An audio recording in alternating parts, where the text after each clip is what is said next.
Bapak dan Ibu guru serta teman-teman kepala sekolah yang luar biasa, pernahkah Bapak Ibu merasa sudah mengumpulkan dokumen bergunung-gunung seperti ini, lembur sampai malam, pada pengumuman akreditasi keluar, kok nilainya masih baik saja, belum bisa menyentuh predikat unggul?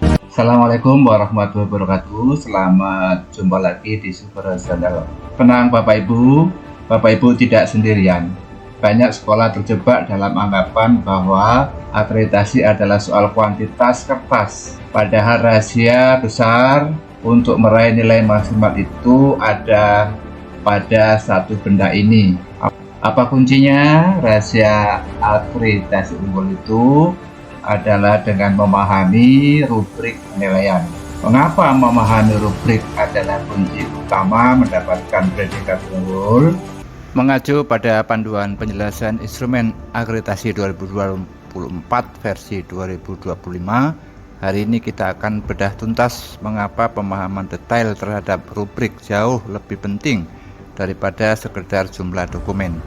Mari kita ubah kerja keras kita menjadi kerja cerdas dan tepat sasaran di Superio Channel. Baik Bapak Ibu semua, untuk membahas hal-hal tadi, saya sajikan dalam video ini ada 5 hal, yaitu pertama, apa perbedaan sekedar dokumen dan dokumen sesuai rubrik.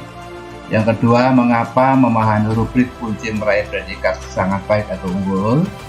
Kemudian yang ketiga, kita sama-sama bedah rubrik penilaian. Kemudian yang keempat, mengapa harus unggul, dan nanti diakhiri dengan kesimpulan. Sebelum saya lanjutkan, Bapak Ibu pastikan masih tetap menonton, dan juga jangan lupa ya Bapak Ibu nanti subscribe, like, dan komen apabila ada hal yang ingin didiskusikan. Baik, saya mulai dengan perbedaan sekedar dokumen. Bapak Ibu, di sebelah kiri ini ada satu dokumen yang kita sebut dengan sekedar dokumen apa adanya. Coba kita analisis. Dokumen ini belum mencerminkan kinerja dan hanya administratif. Mengapa? Kenapa Bapak Ibu? Karena ada nilai PPT ya, dan nilai diskusi. Tetapi misalnya ketika ditanya asesor tidak bisa menunjukkan bukti PPT hasil kerja siswa dan bukti hasil diskusi. Jadi hal ini berarti tidak menjawab rubrik. Kalau ini terjadi, maka hasil penilaian asesor mungkin akan memberi nilai minimal atau mungkin menganggapnya dokumen sampah ya, tanda petik, karena tidak ada bukti dukung kegiatan atau hasil kerja peserta didik atau siswa. Kemudian kita lihat contoh berikutnya. Ini dikatakan dokumen sesuai rubrik ya, kelihatan sama, tapi kita lihat nanti perbedaannya, kita analisis ya.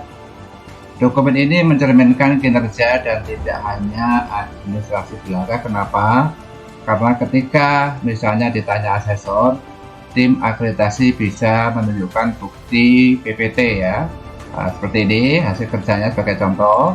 Jadi ada tadi nilainya setelah diadakan penilaian melalui kriteria, diperoleh hasil akhir 80. Kemudian guru memberikan umpan balik catatan. Idemu dalam merespon perubahan sosial sudah bagus, namun akan lebih kuat jika kamu menambahkan contoh nyata dari hasil Albino di pasar atau lingkungan rumah, bukan hanya jauh dari ibu. Ini hasil kerja anak-anak berupa PPT tadi, karena ada nilainya 80. Kemudian juga ada kegiatan diskusi ya, bukti hasil diskusinya juga ada. Nah, ini dapat hadir kegiatan diskusi materi manusia dan perubahan IPS kelas 9. Nah, ini ada nilainya tadi ya Bapak Ibu, ini fotonya.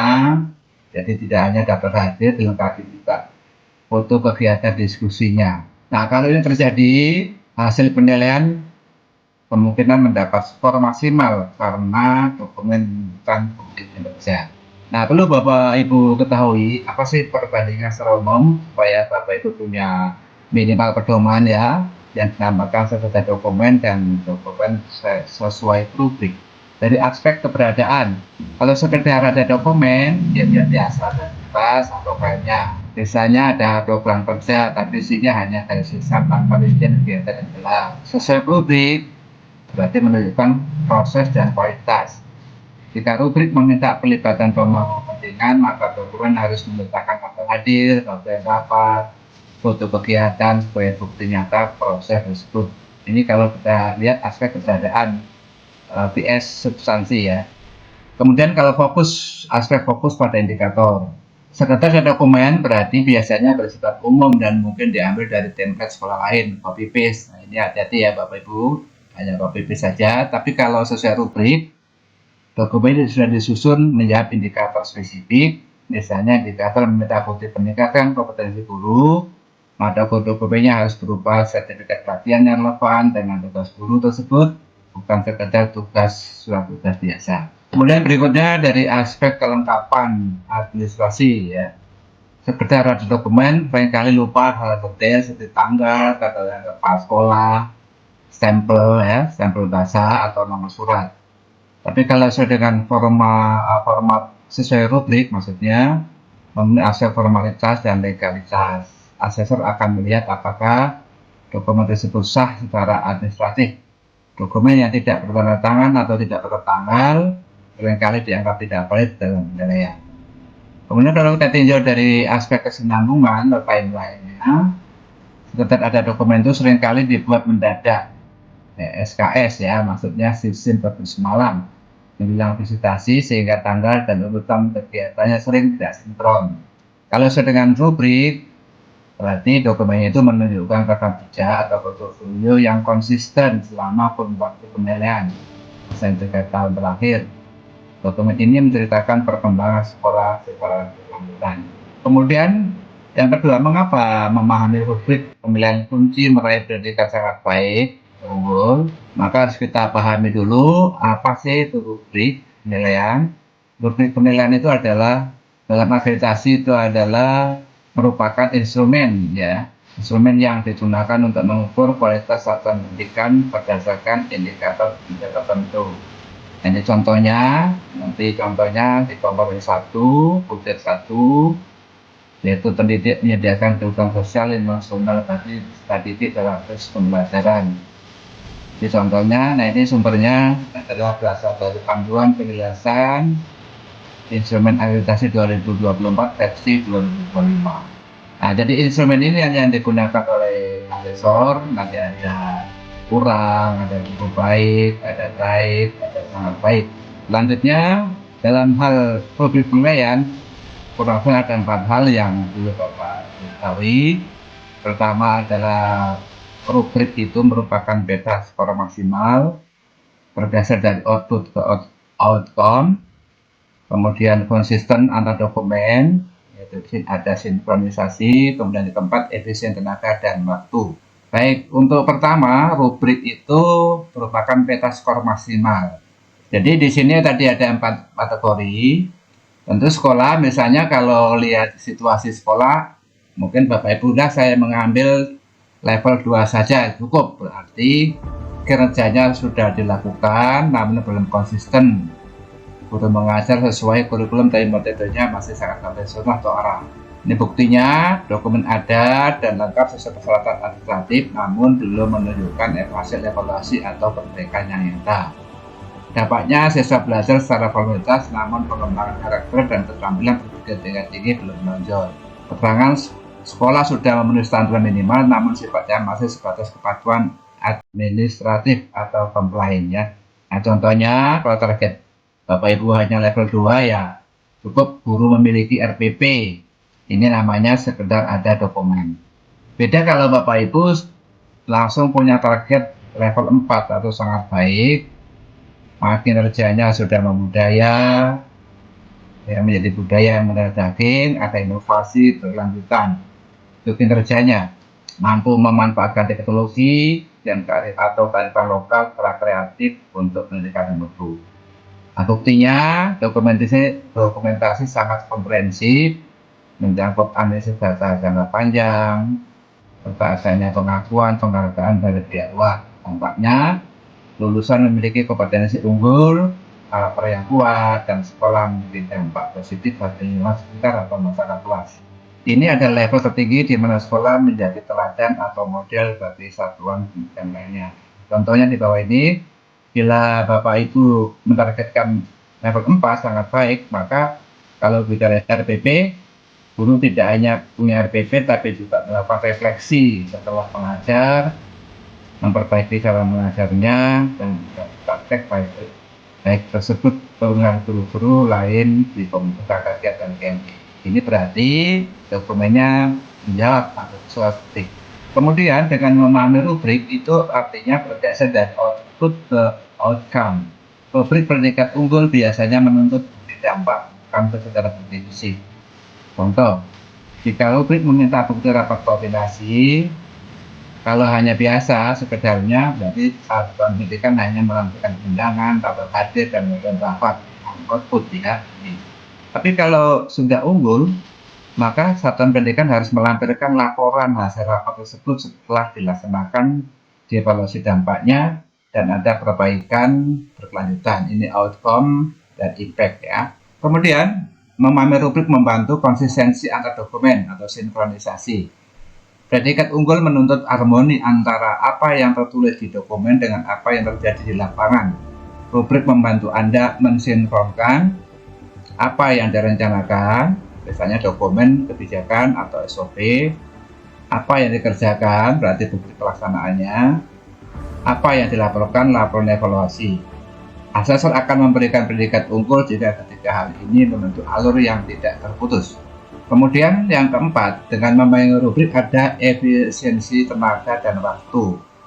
Tanpa memahami rubrik, satuan pendidikan mungkin menyiapkan 100 dokumen yang ternyata tidak diminta, tapi melibatkan satu dokumen kunci yang bobot nilainya besar.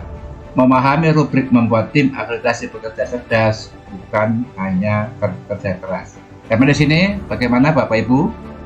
Sebelum selanjutkan yang ketiga, modal rubrik, apakah ada yang perlu didiskusikan? Nanti silakan ya dituliskan di komentar untuk bahan diskusi ya. Baik, sekarang mengapa harus unggul Bapak Ibu? Predikat unggul adalah magnet kepercayaan masyarakat. Jadi dengan sekolah yang unggul, jelas masyarakat punya magnet ya, percaya pada sekolah Bapak Ibu. Sekolah akan diminati wali murid karena kualitasnya sudah teruji secara sistem. Baik, sekarang saatnya kita akan bedah komponen ya Bapak Ibu. Contoh praktis saja. Saya ambilkan contoh komponen 1 butir 1. Dimana di sini pernyataannya pendidik menyediakan dukungan sosial emosional bagi peserta didik dalam proses pembelajaran. Indikatornya interaksi yang setara dan saling menghargai. Indikator berarti indikator performanya yang diminta, bukan sekedar daftar administratif. Nah, subindikatornya ada 3, maksudnya subindikator ini beban tertutup digunakan untuk menjaga presisi pengukuran, tetapi bukti pendukungnya bersifat terbuka. Jadi mencerminkan fleksibilitas dalam konteks yang beragam. Jadi tiap satuan pendidikan, tiap sekolah nggak mesti sama ya, tergantung situasi dan kondisi satuan pendidikan Bapak Ibu sekalian. Kemudian di berikutnya rubriknya, itu tadi sudah saya jelaskan ada 4 tadi ya. Kalau di indikator satu-satu ini, nah inilah yang akan digunakan untuk mengukur kualitas satuan pendidikan berdasarkan indikator-indikator. Ya, Bapak Ibu harus memahami apa kriterianya untuk mendapatkan sangat baik ya. Nah, karena kita akan memilih predikat unggul, target kita ada predikat unggul, maka kita pilih kategori sangat baik, yaitu yang level 4 ini, di mana kriterianya guru memberi kesempatan murid bertanya, berkomentar, kemudian mendengarkan dengan seksama, menanggapi dengan penilaian lebih lanjut, menggunakan bahasa yang membangun semangat, memberi kesempatan pada 3 atau lebih murid untuk bertanya atau memberi masukan komentar. Baik, kita fokus ya, dalam bagaimana cara membuktikan dan apa pendukungnya. Nah, jadi sangat baik, dari kriterianya yang sudah saya katakan. Ini adalah melalui triangulasi data. Setelah dokumen, baik wajib maupun bukti dukung lain yang relevan. Melalui observasi, wawancara. 3 hal ini namanya triangulasi data. Apa maksudnya? Yaitu melalui triangulasi data, melalui observasi, wawancara, dan telah dokumen dilakukan untuk memastikan bahwa data benar-benar memiliki kinerja dan bukan sekedar formalitas. Baik ya, sekarang kita mulai contohnya ya Bapak Ibu, sebagai contoh saja. Jadi kita fokus ke komponen 1, indikator 111 ya, dan kita pilih sangat baik. Maka apa dokumennya? Dokumennya wajib RPP atau modul harus ada. Implementasi ini contohnya ini nanti sebagai bahan observasi, nanti ada orientasinya, apakah guru melayangkan video singkat, ada aktivitas tanya jawab di kegiatan intinya, kemudian di kegiatan ini juga ada interaksi murid, ada presentasi, dan di edisi aktivitas tanya jawab, penutup misalnya ada aktivitas delegasi dan seterusnya. Ini ada penerangan guru maupun pengasuhan dan stempel ini nilai dokumen yang sudah valid. Kemudian dokumen pendukung lainnya bisa berupa jurnal mengajar. Ini contoh sebenarnya, ini ada tujuan, kemudian strateginya selama, data kejadian kelas kondusif, refleksi tindak lanjut materi selesai, sebenarnya sekedar ada. Tapi kalau dia rubrik, ini atau itu hari tanggal 11 itu tujuan pembelajaran, murid mampu dan selesai, materinya merespon kondusif. Strateginya diskusi kelompok, tanya jawab, terpimpin, kejadian beberapa murid yang biasanya pasif mulai berani memberikan opini kritis saat membawa studi kasus tentang media sosial. Interaksi kelas terasa lebih hidup karena adanya sesi tanya jawab yang dilakukan secara eksplisit. Kemudian refleksinya bagaimana? Atau selanjutnya memberikan tugas mandiri berupa pembuatan karya literasi, aksi nyata sebagai bentuk respon konkret mereka terhadap perubahan sosial. Di dalam jurnal mengajar. Jadi tipnya, ya kalau untuk tujuan pembelajaran dan materi ini sudah jelas strateginya, jadi sebutkan metodenya apa, misalnya PBL, diskusi kelompok eksperimental. Kejadian, tulis peristiwa penting, perilaku siswa, kendala teknis atau pencapaian tak terduga. Kemudian kalau untuk mengisi refleksi atau tindak lanjut ya, ini bukan tunda ya, tindak lanjut, apa yang berhasil, apa yang perlu diperbaiki di pertemuan berikutnya. Nah, pendukung lainnya bisa berupa jurnal interaksi pembelajaran. Nah, ini contohnya seperti itu. Ya, identitasnya jelas sama, ya jadi nama guru, mata pelajaran, hari, materi ya. Namanya Zakat Andi, komentarnya, interaksinya ya. Bu, menurut saya tidak apa-apa, kita lebih suka budaya K-pop karena lebih fan dan modern daripada tari tradisional kita yang terlihat membosankan. Respon guru, terima kasih Andi, keren itu relatif ya, tapi tahukah kalian kalau orang luar negeri di bahasa dari kita maksudnya ya, karena dianggap unik, mari kita lihat video kolaborasi musik tradisional dan modern. Nah, coba perhatikan Bapak Ibu cara menanggapi gurunya ya. Nah, tindak lanjutnya menugaskan siswa serta kelompok untuk mencari contoh budaya lokal berhasil mendunia, buku nasional untuk dipresentasikan di depan.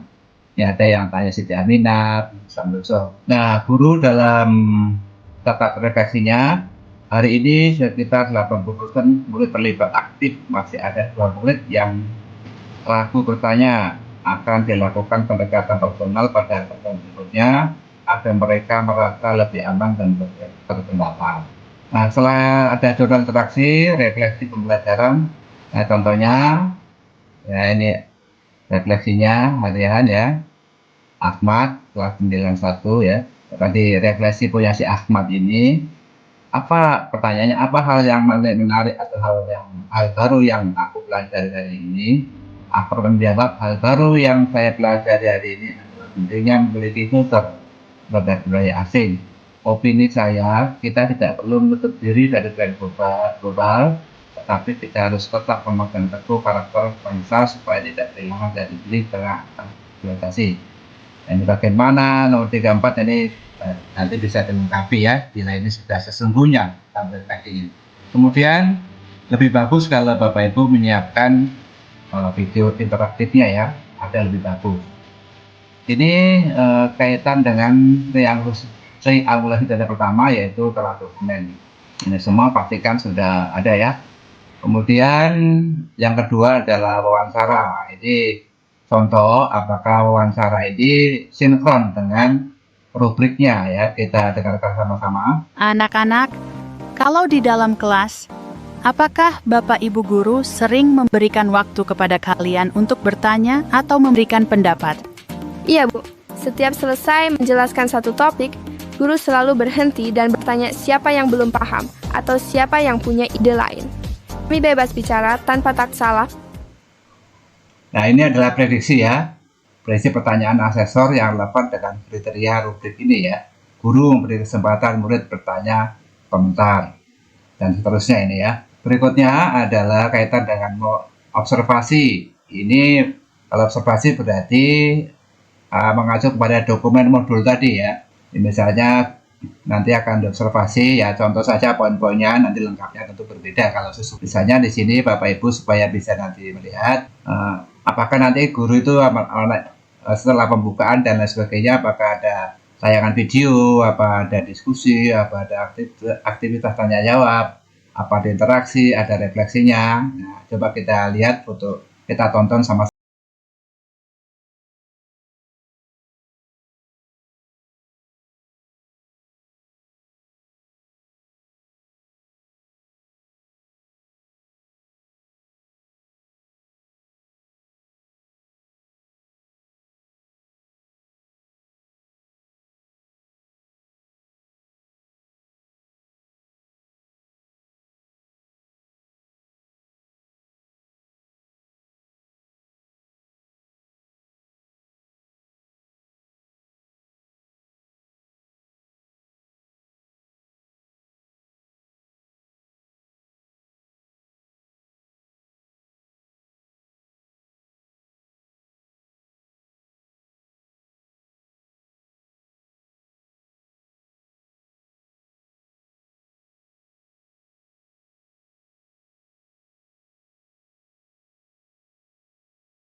Baik, Bapak Ibu, setelah kita perhatikan sama-sama, Bapak Ibu ketahui pengalian data apa yang Bapak Ibu bisa simpulkan. Coba satu kata saja dari 4 pentingnya memahami rubrik, satu saja. Setelah Bapak Ibu lihat dari pengalian data, telah data ya, telah dokumen maksudnya, terus dari wawancara, kemudian lanjut dengan observasi tadi. Apa yang Ibu lihat di situ? Satu kata saja Bapak Ibu. Ya, benar, ada konsistensi ya, yaitu sinkron apa yang ada di dokumen, ada di wawancara, dan juga di observasi tadi. Jadi ada konsisten antara dokumen, wawancara, dan observasi. Kemudian sebagai kesimpulan penjelasan dalam materi pembahasan tadi, Bapak Ibu, pertama, akreditasi bukan beban, tapi cermin kualitas. Dengan membedah rubrik, kita jadi tahu cara naik kelas. Maksudnya naik peringkat ya. Jika Bapak Ibu ingin mempelajari lebih detail, saya mudah sertakan link untuk instrumen rubrik terbaru dan PPT video di kolom deskripsi. Yang kedua, Bapak Ibu jangan lupa ya, nanti klik like jika video ini bermanfaat dan bagikan untuk sekolah Bapak Ibu. Dan juga jangan lupa subscribe ya. Untuk channel saya ini bersama channel, mari terus bertumbuh bersama. Insya Allah kita jumpa lagi di video selanjutnya dengan judul ya, pertama simulasi pengalian data. Ini Bapak Ibu, nanti saya berikan khusus video bagaimana simulasi pengalian data secara mandiri. Kemudian setelah itu ada video lagi yaitu bagaimana sih cara asesor menyimpulkan data, simpulan data asesor ya. Bapak Ibu, semoga bermanfaat. Kurang lebihnya, maaf. Assalamualaikum warahmatullahi wabarakatuh.